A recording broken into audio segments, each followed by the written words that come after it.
Tonight, India takes its revenge with an overnight attack on mainland Pakistan, the first in half a century.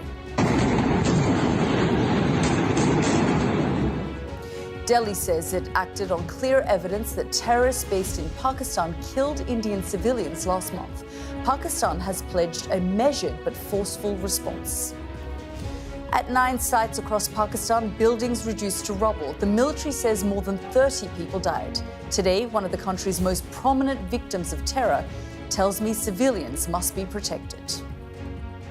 We have to unite against these forces that try to divide us, and I hope that Pakistan and India and the international community will come together in this moment to try to de-escalate the tensions. So who are the terrorists that India is targeting? What will Pakistan do next? And how do both sides' military and nuclear power measure up? We'll try to answer those questions tonight. Plus,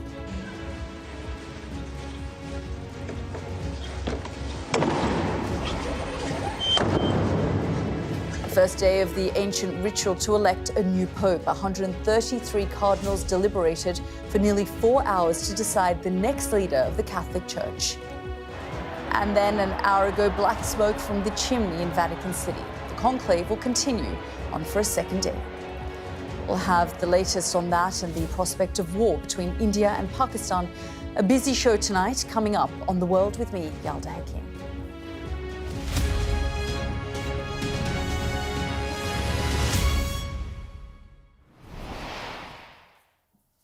Good evening. Tonight, we're going to focus on what Pakistan has labelled an act of war, a nighttime attack that has escalated decades of tensions between two nuclear-armed neighbours. The first sign was dozens of commercial aircraft quickly leaving Pakistani airspace. Then, as millions slept, India retaliated, its jets launching long-range missiles at what Delhi said were terrorist infrastructure. Have a look at this map.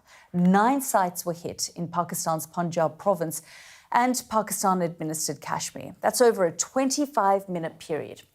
Here you can see on the map large explosions near a mosque in Bahawalpur, a city in Punjab. And in daylight, it's clear the damage was from a projectile based on how the debris has fallen. And you'll remember these images, the aftermath of the slaughter of more than 24 Indian civilians by gunmen last month. India says it acted to target one of the militant groups which it has linked to this attack. Tonight, I'm going to hear from both sides. India insists Pakistan is not doing enough to root out terror. Pakistan has called for an independent investigation to prove the government had no involvement. So who is right? Who will step back from the brink to prevent a third war? We'll discuss that tonight. Let's get started with this report from our India correspondent Neville Lazarus. Explosions across Pakistan in the middle of the night. India says these were precision strikes on 9 terror cells. We heard 5 to 6 huge blasts over there. After that, panic spread among the people. We were sleeping when we heard huge firing and an announcement came from the mosque loudspeakers that we need to evacuate the area as soon as possible. Daylight revealed the full extent of the destruction. It's what the world feared and Pakistan expected since the brutal killing of 26 people in Pahalgam in Kashmir. This is a building in Muridke in the Punjab province. India says the town serves as the headquarters of the terror group Lashkar-e-Toiba and was a legitimate target. Pakistan denies that and has pledged to respond in kind. As usual, as in the past, India attacked Pakistan in the dark, tried a dirty attack. But with the grace of God, with the prayers of 240 million people of Pakistan, our brave forces have given a resounding response to your dirty attack and turned the darkest night into the brightest night. Delhi insists no military facilities or civilians were in its crosshairs. There's still smouldering debris, the evidence of an assault, as many slept. These actions were measured, non-escalatory, proportionate, and responsible. They focused on dismantling the terrorist infrastructure and disabling terrorists likely to be sent across to India. Caught in the crossfire are civilians, many killed and many more injured as soldiers from both sides exchanged artillery fire across the 500-mile line of control. As tensions escalate, airports are either empty or closed, and ordinary people now fear what could happen next. Indian army have attacked the mosque, the prayer place, and they have killed the civilians. They have no mercy on us. The first funerals have been held for those who died, coffins draped in the national flag carried by soldiers, and rage directed across the border. India's government has ordered mock security drills with air raid sirens, blackouts, simulated fire emergencies and search and rescue operations, even setting up temporary hospitals across the country. Several wars have been fought over Kashmir, but this is a serious escalation after decades of hostility between two nuclear-armed neighbors. That's why the world is worried about what could happen next. Neville Lazarus, Sky News, Delhi. Well, the attacks overnight were just the latest escalation in a long-running feud between arch rivals. Our international correspondent Alex Rossi can take us through history of the India-Pakistan conflict. The Kashmir conflict has shaped South Asian geopolitics for more than 7 decades. The struggle between India and Pakistan over the territory has led to multiple wars, and the area is now one of the most militarized in the world. India and Pakistan are once again on the brink of all-out war, but to understand the present tensions, you need to go back in time. Let's rewind to 1947. This is what the map looked like when Britain partitioned its former colony. Pakistan, with a Muslim majority, was created in the west, and India to the east with a mostly Hindu population. War quickly followed in October. The Hindu ruler of the Muslim-majority Jammu and Kashmir originally sought to remain independent, but when Pakistani militants invaded Kashmir, he appealed for Indian military help. The ensuing war lasted until an armistice was implemented on the 1st of January 1949, splitting Kashmir into 2 parts. Tensions continued, though, with the Second Indo-Pakistan War in 1965, again over a border dispute, and the last conflict in 1999. But by this point, both countries had gained atomic weapons, raising fears of a nuclear confrontation. Since then, both sides have continued to face off over Kashmir, with accusations of Pakistani support for terrorists, something Islamabad denies. The Mumbai attack was by far the most devastating, known inside India as its 9/11. In 2008, 166 people were killed over 4 days when 10 heavily armed gunmen arrived by sea from Pakistan, unleashing a coordinated wave of terror. The latest confrontation began 2 weeks ago after another barbaric terror attack, this time in India-administered Kashmir. A popular tourist destination was targeted, 26 people killed. One assailant reportedly told a survivor, "Go tell this to Prime Minister Modi." The calculated targeting of tourists appeared designed to provoke a strong Indian response. The attack was blamed on a group calling itself the Resistance Front, and it has links to Lashkar-e-Taiba, the same organisation behind the Mumbai attacks. India has long claimed LET is used as a proxy, something Pakistan denies. It says New Delhi has failed to show any evidence of complicity. India says its response has been measured and is not escalatory.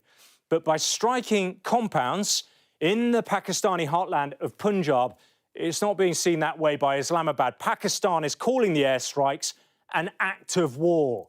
The main worry for the world and the region are the nuclear missiles aimed at each other. Pakistan has around 170 and India has 164.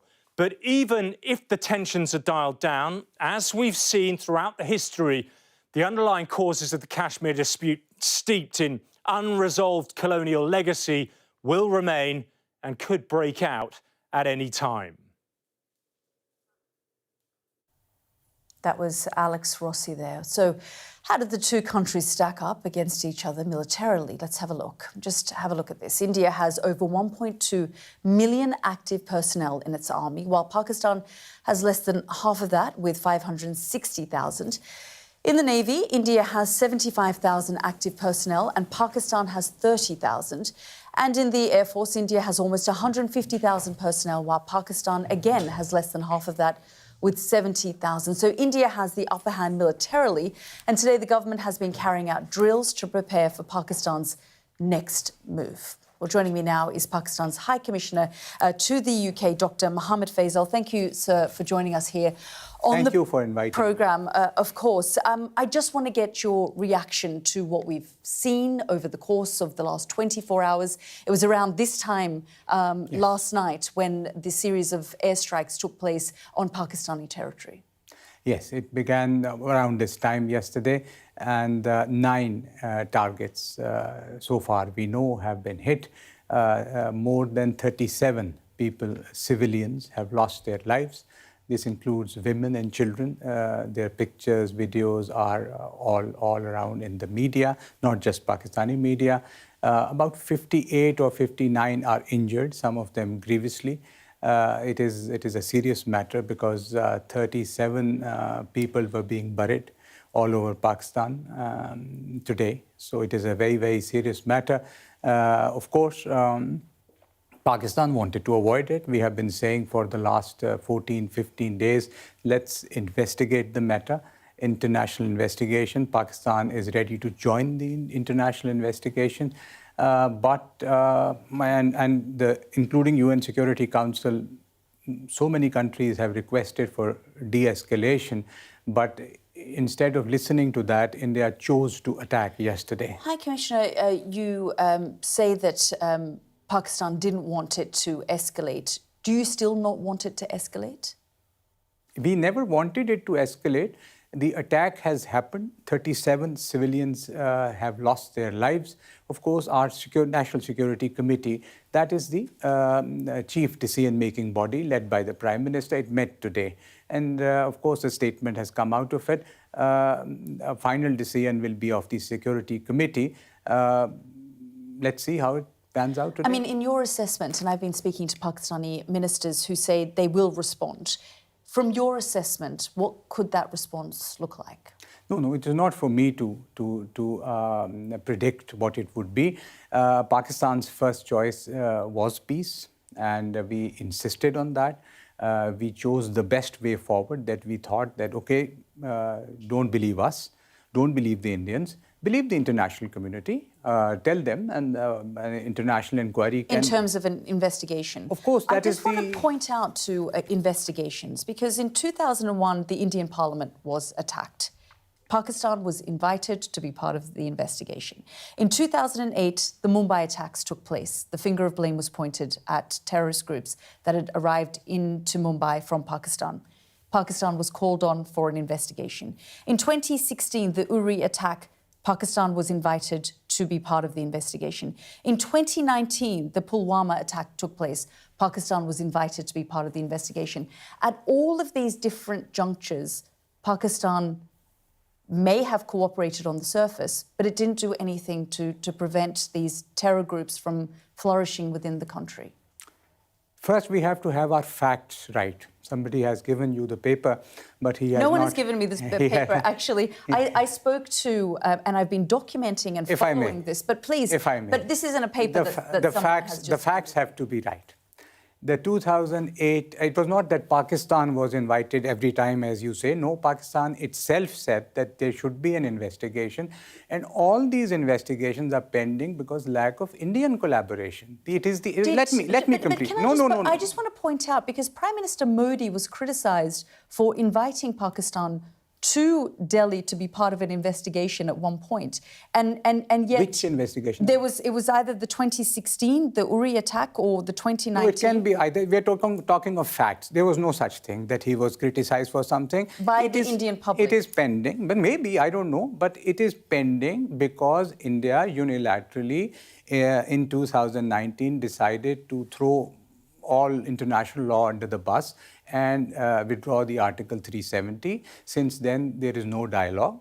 The SAARC summit, SAARC is the organization which runs South Asia, which should have led South Asia to development, 1.7 billion people.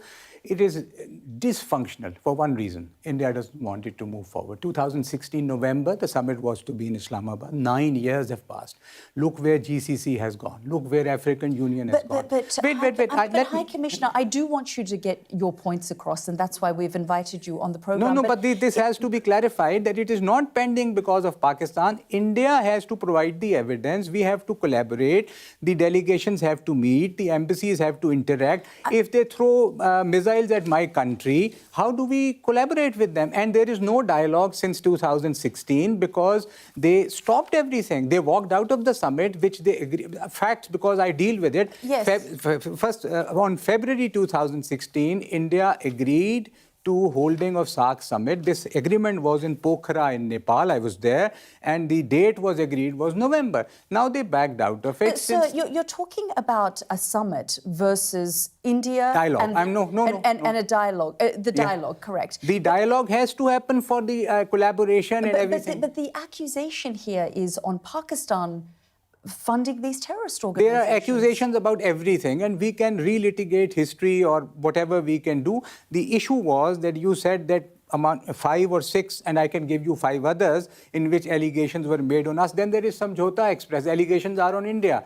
We have said again and again, let's sit down, let's discuss, let's find a solution. Do you think, though, when terrorists launch these types of attacks, it completely derails any chance of both sides sitting down, having dialogue, talking to each other to bring about peace? I believe in that you have to overcome the terrorist attacks and continue with dialogue. Find the solution. That is the only way. If your dialogue process is derailed by one terror attack, then in the entire world, nothing can move forward. It wasn't one terror attack, though. We're talking, I multiple. Samjhauta Express happened. The parliament was attacked, the Mumbai attacks. The Indians took Siachen, the whole glacier, Kamar and Chor Batla. The history, when you go into history, it is a very painful history. It is an incredibly painful history on both sides, which I put to your defence minister just in the last week. We have to come out of the defence minister thing. I think you have made the point. But the information minister as well yesterday was talking about things like Osama bin Laden didn't exist in and wasn't found in.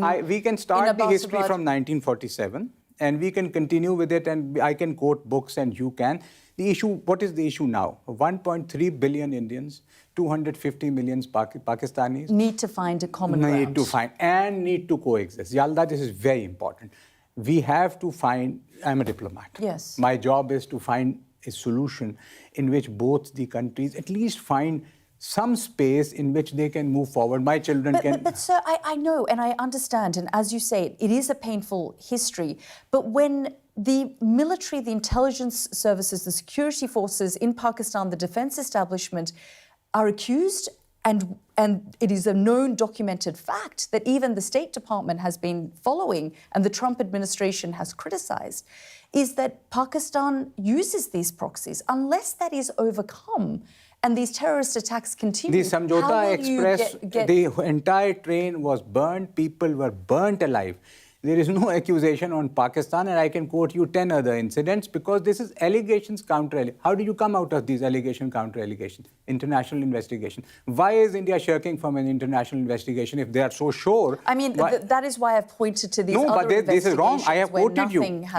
I have quoted you instances on all these. Pakistan is ready to collaborate. India has to come to the table, and of course we have to share evidence.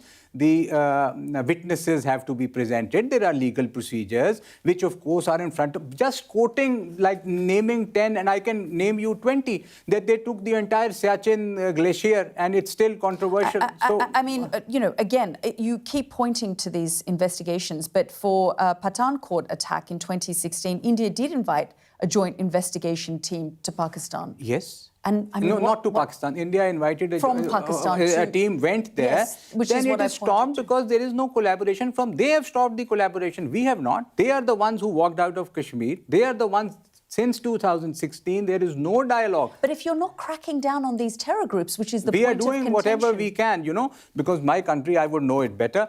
We are doing whatever is possible, much more than. Pakistan is the biggest victim. On 25th of March, the entire train was hijacked and entire train, the stuff of films. And clear then links why to, does the clear, intelligence clear, agencies and the military continue to support clear, these groups? nobody is supporting anything. The links are going to India, and there was, clear No, but I'm indications. talking about these proxy groups that exist in I am not Pakistan. talking of any proxy groups, and we can discuss everything. I am talking of India and Pakistan. Can we find a solution to the problem? And we can have a longish discussion of your understanding of history or my understanding of history. How do we move forward? By allegations and counter-allegations? No. We have to find the appetite to sit together, discuss it patient, not by bombing my country in the middle of the night yesterday and killing 37 civilians. Now, you're missing entire thing that in one of my Foreign Service colleagues, his nephew had shahadat, 6-year-old Irtaza Abbas, 6-year-old, and he was in his home, the home was bombed and the boy is dead. Who is responsible? And what about reports that the leader of Jaish-e-Mohammed's family, 10 members of his family were killed? Reports that have come out. I have seen, there is no confirmation of it. I don't know. As I say, there is no love lost for anyone. Let's investigate. Let somebody independent investigate. My Prime Minister is saying, then... And if links of Jaish-e-Mohammed were found within Pakistan? You can't name them like this without any, you can't be the judge, jury and executioner. We have to investigate before we start. What has India done? We presume that these were mosques that were attacked. They're seminaries, madrasas and mosques, seminaries. And you can go and see that. The international media was there yesterday. We're just taking them around. Mosques have been attacked. But madrasas and seminaries that are they are mosques. Extremist building factories. No, this is you can imagine anything that you want, and I would respect that. Of course, it's your imagination. Something has to be proven. Would you let anyone in Europe do that? And I'm going to bomb that country because I think there's a seminary or something. That can't happen. I'm just going to keep you there because we have with us on the program as well, just to get the view from India. And this is not going to be a debate or a panel discussion, but I do want to bring in Jaiveer Singh, a spokesperson from the Indian Prime Minister's ruling BJP party. Mr. Gill, thank you so much for joining us here on the programme. You've been hearing from the High Commissioner. The High Commissioner is saying that the past needs to be put behind everyone. We're talking about 1.4 billion Indians and several hundred million Pakistanis. Both countries need to coexist. What is your response to what the High Commissioner is saying? Prime Minister Narendra Modi, Ms. Hakim, has a 3E policy: evaporate, eradicate, and eliminate terrorist and supporter of terrorist. And Operation Sindoor is a living testimony to that. On 24th April, our Prime Minister made a commitment to the nation that those who support terror will be eliminated. 7th May, Operation Sindoor is a fulfillment of that promise. As far as Pakistan is concerned, the message, our Operation Sindoor, is just not a mission. It's a clear message to Pakistan and the entire world that enough is enough, no more.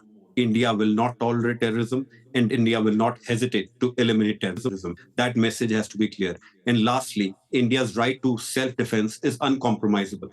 Now, Pakistan is thick-skinned and shameless. Pakistan talking about finding common grounds.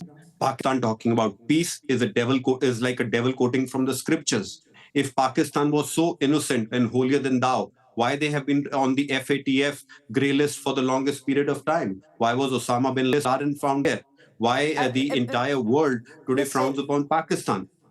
Mr. Gill, I just want to, interrupt because one of the things that Pakistan is pushing back on, they're saying that there's been no investigation following the 22nd of April terror attack in Kashmir, and India automatically pointed the finger of blame on Pakistan without any kind of investigation taking place, that there should have been an international investigation and that Pakistan was willing to cooperate in that. After 2001, 2008, 2016, 2019, time for investigation is over. India is now all for action against terror camps. In fact, the ambassador sitting on your show and the entire Pakistan civilian population should be grateful to Prime Minister Narendra Modi that he has done what Pakistan army and Pakistan government cannot do, that is eliminate terrorists. Well, they're concerned about civilian populations being hit. They say that mosques have been targeted and civilian populations have been killed as a result of these airstrikes. let me be very clear on your show. Terrorists are not civilians. Our press release officially from the government of India clarified with proof, visuals, no civilian, no military establishment, and no civilian houses were hit. 9 terrorist sites were attacked and hit to ensure those monsters who attacked India do not repeat the same mistake in their next 7 lives. That's a categorical statement with proof.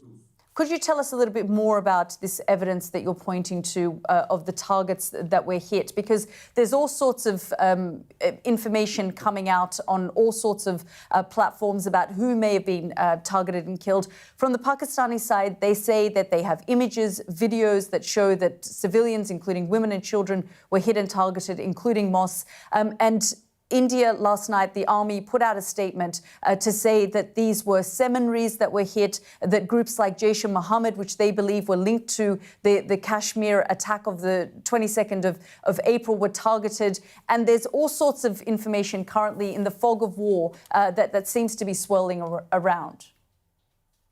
10:30 a.m. India time, the government of India did a detailed press briefing where all the visuals were also there.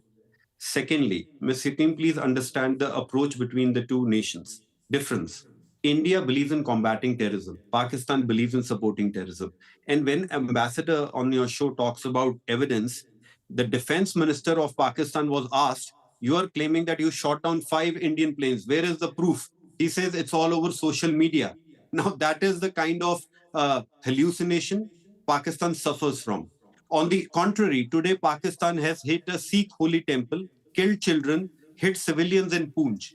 India is still warning that Pakistan should stop, resist supporting terrorists. Otherwise, Pakistan is already known as a country which holds a record for deploying their air force, deploying their army, and hitting Indian civilians for what? For the sake of pleasing terrorists in terror camps, which have put a begging ball in the hands of Pakistan. There is a reason. My last comment. India is the voice of global South, and Pakistan is the face of global terrorism. And we will slap that face hard. And there is no negotiation in that. Well, at this point, things are tense and have escalated on both sides. Will India back down now, draw a line in the sand? Because Pakistan says that it has no choice but to retaliate, given the scale of the attack last night. 2 quick points. Number 1, if Pakistan will retaliate, they will hit another self-goal and expose themselves and prove to the world that Pakistan is in support of terror and terror groups. Number 2, India will not back down. India is awake. India will not sleep till each and every terror camp in Pakistan is destroyed. Mr. Gill, thank you very much for joining us here on the programme. Thank you. I just want to get your reaction, because there's clearly a lot of anger in India around this. It's going back to the root of what we were talking about, that terrorist camps exist in Pakistan, and India says that that's what it hit. On the point of the Pakistani Defence Minister Khwaja Asif speaking to television networks and saying that these fighter jets were struck down and referencing social media, that is an interview that I saw as well. Just your response and statement to that. First, we should always be civilized in our comments. So the kind of language, it's very nice. Even if we go to war with India, that doesn't stop me from being civilized. So my comments will be within civility. The jets shot down. I hope you have seen in the CNN now, there's this news item quoting a French intelligence person and clearly saying that more than 1 plane, Rafales, were shot down. More information is coming. I am no one to doubt CNN. It is a global name. It has published something. So there must be some merit to it. There are others, many other sources. I'm quoting the defense minister who was pointing to social media and not actual No, I am quoting you CNN, and you can see it. Just one search. He spoke to CNN, the defense minister. Yeah, you can. What I'm quoting can be checked on CNN. This is a French intelligence. They are quoting. I'm not quoting anything. That their planes have been shot down. And we should be still, whatever we go to fight or not, we should be civil and we should have logic in whatever we are saying. Just by claiming that they are terrorists, I am this means nothing. Please, let me. Now you have. I do want to. I know you're making a civility. I know you're making a civility. This is not how case. It's my country at stake. It's not my persona that I. This is not acceptable. The kind of language that he was making. This is the reputation of your institution also. We should be, fine. We go to war. But that doesn't take us out of the civility. The anger you mentioned, or they mentioned, there's anger there. 37 of my civilians are dead and there's anger there. This is crazy. How did you think India was going to respond to this attack? Which attack? This, the 22nd of April attack that took place in Kashmir. You have to, for God's sake, you have to prove something. You can't be the judge. I respect you a lot. But whatever you say can't be taken on the face value. It's not me saying it. There is a history of Lashkar Taiba. There is a history of Lashkar Taiba, the military, the ISI backing these groups. So we can go back and forth on this. But there is a reason that Pakistan was on a grey list for many years. And up until 2022, the State Department said that there were terrorist groups and organizations within. Something was checked that this is okay, fine. The international community respect the law. They said that you're not on the grey list anymore. Accept it then. That's fine. Somebody must have checked. Somebody must have verified. There are institutions. So every madrasa, every seminary, I don't know. You should ask the FATF, na? If there's a question mark here, please ask the FATF. Then why did you take them? You have to respect something. You don't respect the UN. By you, I mean, them. That you don't respect the UN Security Council resolutions, which you accepted that you'll ask the people of Jammu and Kashmir whatever they want. They agreed to it. Now they have walked out of it. You don't accept the Indus Waters Treaty, the treaty that negotiated for 10 years and everything, and you say, we are walking out of it. A country which is like in a habit of not following international law is telling... I mean, they would say the same about Pakistan. No, but I'm quoting you I know you are so, and I know that you're a diplomat, and I know that Pakistan's civilian government has long tried to distance itself with the history of funding and backing terrorist proxy groups. But that is also part of Pakistan's history, which Bilawal Bhutto has admitted to me, which your defense minister has admitted to me. Is sadly not just any terror group. It is the Jammu and Kashmir dispute, which is there for 78 years. And that's why these terror groups exist within Pakistan, to target... No, they were there or not there. The problem remains, you are not ready to ask the people of Jammu and Kashmir what they want. You want to impose upon them Indian terrorism like what they did with Pakistan yesterday night. So terror groups go in and launch these types of attacks. No, I never said that. Pakistan is not going to accept such kind of attacks. Let's be very clear. We cannot be cowed out because they launch missiles or something. We will remain civil. We will retaliate whenever we are attacked. There should be no doubt about that. High Commissioner, we're grateful that you've joined us on the programme. Thank you very much, Yalda. Now, the life of activist Malala Yusufzai was changed forever when, aged 15, she was shot in the head by a Taliban fighter in Pakistan. Despite that horrific attack, she continues to use her voice to speak up against global terror. In an interview earlier today, she told me there has to be accountability for any country failing to crack down on extreme ideologies. Have a listen. I want to begin by focusing on the news of the day. We know overnight India launched a series of airstrikes. They've described it as precision strikes on terrorist camps in Pakistan. Pakistan has vowed to retaliate. Malala, I want to begin by just getting your thoughts on the situation developing there at the moment.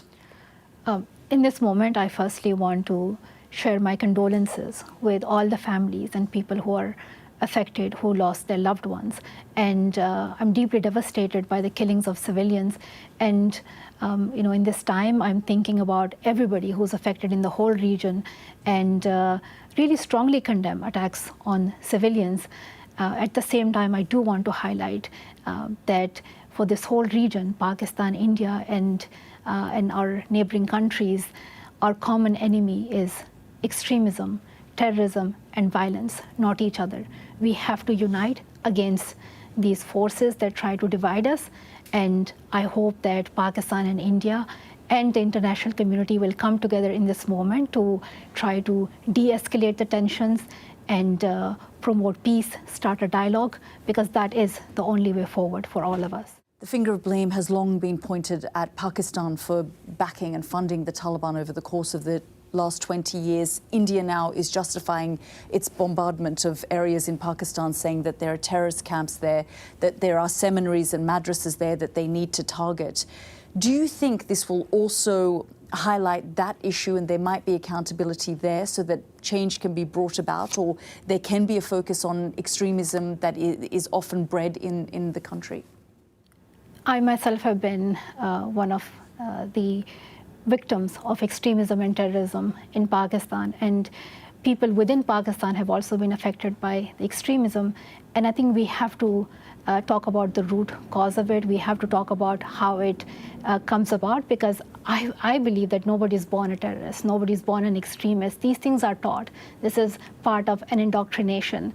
And I strongly oppose any sort of political use of such extreme ideologies where human rights are violated, where hatred is created, where innocent people are targeted. When we look at global politics and how hatred has caused so many global divisions and wars. So it does worry me, it does scare me, and I believe that there has to be accountability against any country, anybody in power for the violence and the extremism that is spreading.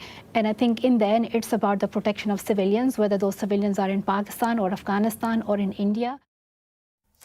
That was Malala Yusufzai speaking to me a little earlier. Well, today, myself and Sky's India reporter Neville Lazarus recorded an extra edition of the World podcast to cover the latest developments in this conflict. What we really wanted to do is look at the wider picture here and assess how the world's biggest powers, the United States and China, might get involved. So do take a listen. Washington is now quite close to Delhi and Beijing is quite close to Islamabad. There is often talk about great power competition, great power rivalry in the region. Is there also concern that this could turn into, a bigger escalation and rivalry between China, who it backs, and the United States and where it supports? Because right now the United States is really trying to toe the line. India is very concerned because China has great economic interest in Pakistan, is a big supporter of Pakistan, and India does not want to have a sort of another front opening up either in the north or in the east of the country, where the borders are very, very fluid, and there have been skirmishes and there have been fist fights and sort of clashes between the two militaries, the Chinese and the Indian. So the Chinese issue is of big consideration, and an American support for India to counter China is one of the issues that has always been talked about. That was Neville Lazarus, and of course you can scan that QR code on your screen right now and it will take you to the full episode of the World Podcast with Neville and I. And of course follow us wherever you get your podcasts, Apple or Spotify. This is The World with me, Yalda Hakim. We've got lots more coming up on the programme. Conclave votes for the first time to elect a new Pope. Mark Austin will bring you live coverage from Rome.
we've got your Sunday mornings covered. From the front page and the sounds of the streets to the voices of the people who make the major calls and big picture politics beyond Westminster. We'll put you at the heart of our story. I'm ready. Are you? Join me, Trevor Phillips, Sunday mornings on Sky News. Good evening from Rome. On the day the Catholic Church began the process of electing a new pope. This evening, 133 cardinals taking part in the conclave voted for the first time but failed to elect a new leader. Our Europe correspondent Siobhan Robbins has this report on the search for a successor to the late Pope Francis. With the closing of the Sistine Chapel, the opening of a new chapter in papal history.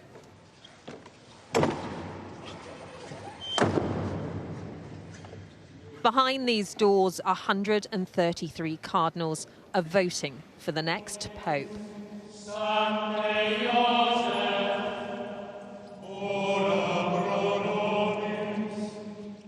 Earlier, they'd gathered men from different countries, different backgrounds, united in the same role, choosing a leader of the Catholic Church. We will now enter into conclave to elect the Roman pontiff. With every step towards conclave, the weight of history hung around them. On the walls, reminders of papal battles to protect the church. In the Sistine Chapel, Michelangelo's Last Judgment, underlining the gravity of their role. This beautiful chapel, now effectively a beautiful bunker, cutting them off from the outside world as they cast their ballots. Et ego Petrus cardinalis parolin. A process so secretive, they have to swear an oath. And once the final promise was made, with these two words, Extra omnes. the room was cleared of everyone not voting.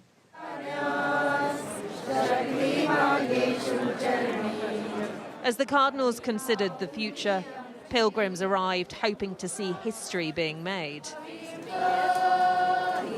Some overwhelmed by the moment, others overjoyed to be part of it. And by God's grace, I just felt that I needed to come earlier. And after I booked the tickets, it was announced that the conclave will start today. And who could be the next pope? At a mass before conclave, men named as favourites worshipped and were offered best wishes.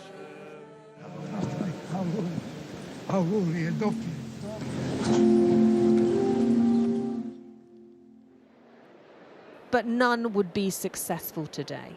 After hours of watching and waiting by an expectant crowd, black smoke.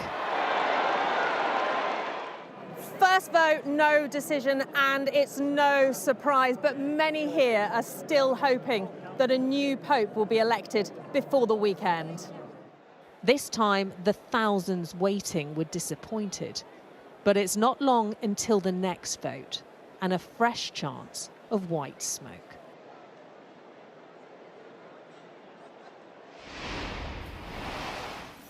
And Siobhan joins me now from Vatican City. So give us a sense of what it was like when finally the black smoke came.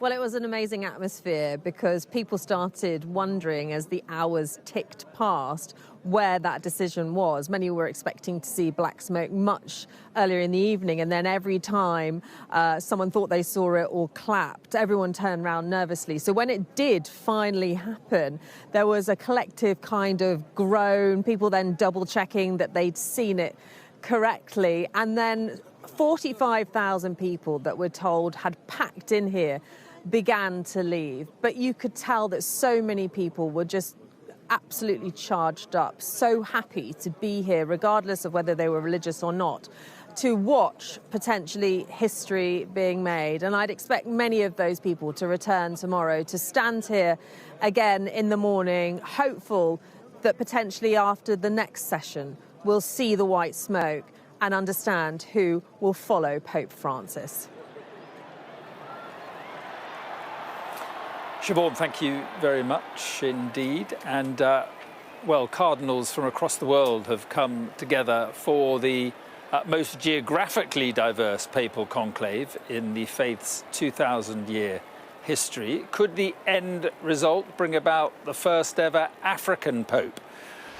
Well, joining me now is Father Stan Chu Elo, the head of the Pan-African Catholic Theology Network, pardon me. Thank you very much for being with us. And the Catholic population of Africa is growing fast. We know that. Is it time now, do you think, for an African pope? Definitely, it was time yesterday. Why not? The question is really, is it time for the world to accept an African pope?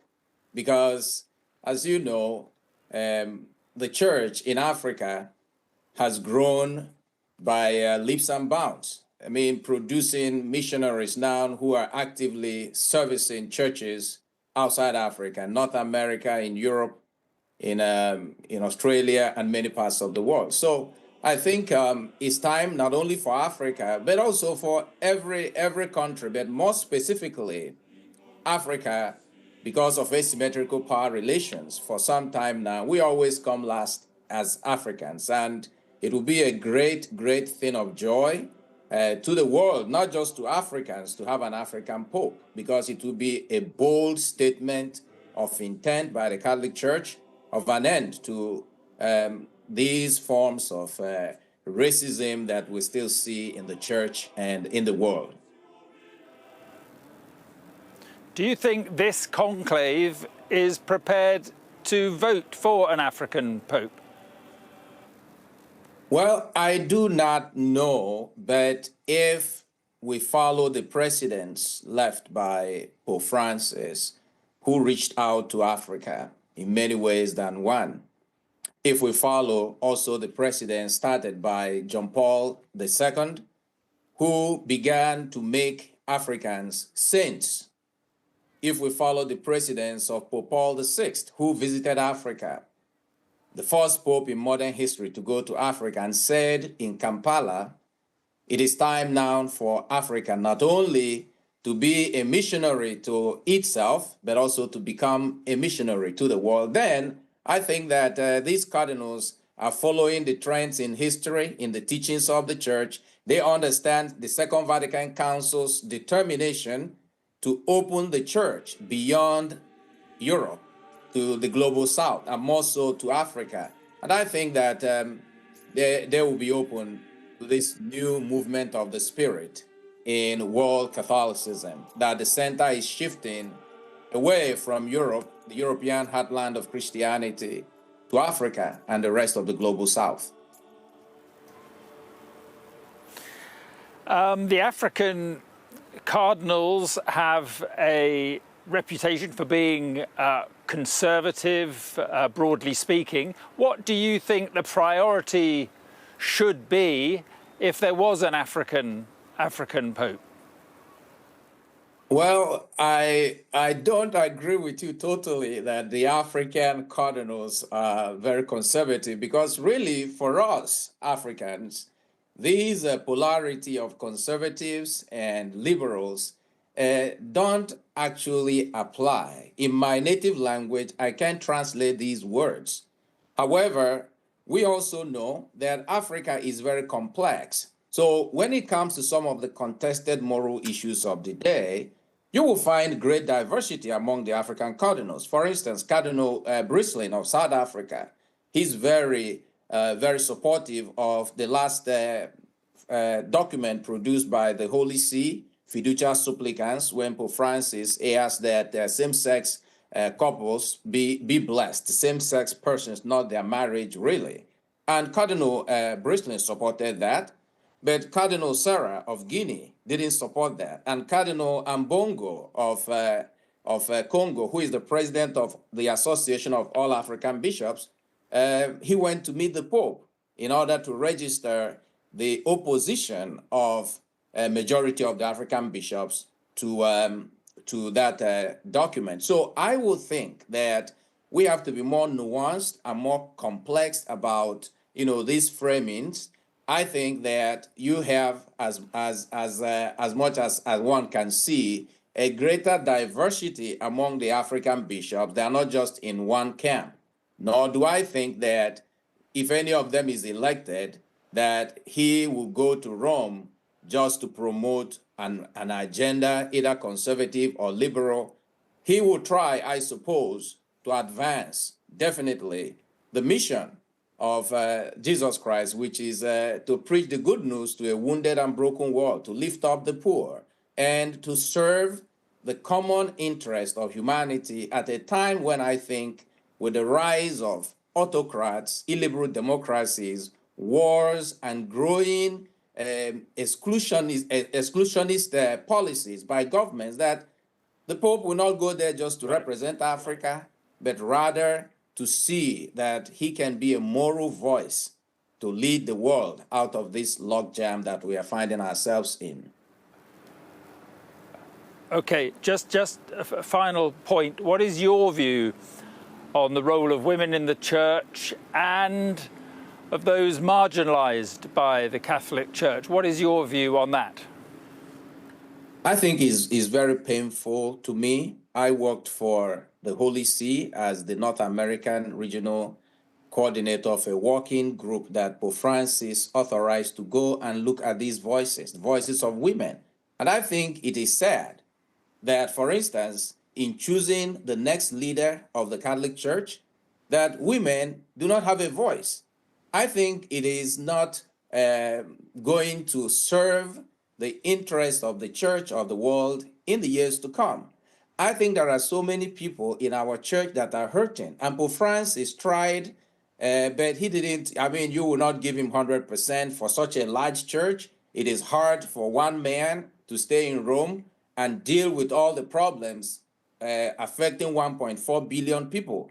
So we need a church that will follow this process that Pope Francis began of listening to the people, paying attention to laments in the church. We need to address the very strong sense of clericalism in the church, or even a patriarchy. So I think that we are looking for, hopefully, a pope who will listen to the cries of many who are longing for a different church, a church that listens, but not just listening, but a church that responds to these cries. Okay, Father, appreciate your time. Thank you very much for coming on. Thank you. Thank you for having me.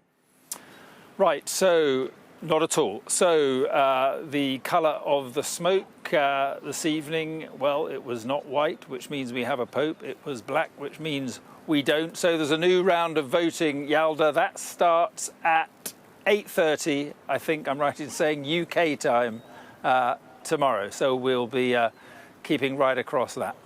Absolutely, and we look forward to coming to you once we hopefully see some white smoke. Thank you so much, Mark, as always, and see you soon. Well, let's return to the escalating tensions between India and Pakistan amid questions about how the US might react. President Trump said earlier he would be interested in playing a part to de-escalate the conflict. Have a listen. Well, my position is I get along with both. I know both very well, and I want to see them work it out. I want to see them stop. And hopefully they can stop now. They've gone tit for tat, so hopefully they can stop now. But I know both. We get along with both countries very well, good relationships with both, and I want to see it stop. And if I can do anything to help, I will be there. That was President Trump there. Well, away from the military implications, there's also the growing diplomatic row and the impact on wider society and sports. Earlier, the head coach of India's cricket team said there should be no matches staged between the two countries. Two of the world's best javelin players from Pakistan and India did not compete against each other last month as tensions ramped up. Now we wait for Pakistan's response. And from the exchanges we heard tonight, the relationship between the two countries is fractious and more volatile than ever. So we will be following all of these developments, but that's it for the programme tonight. The news at 10 is next with all the latest headlines. Good night.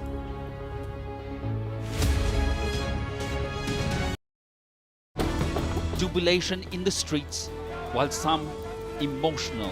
This is a political victory for Prime Minister Modi and his Hindu Nationalist Party.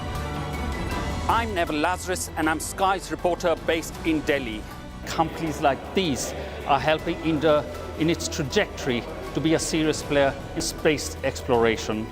Sky News, get the full story first.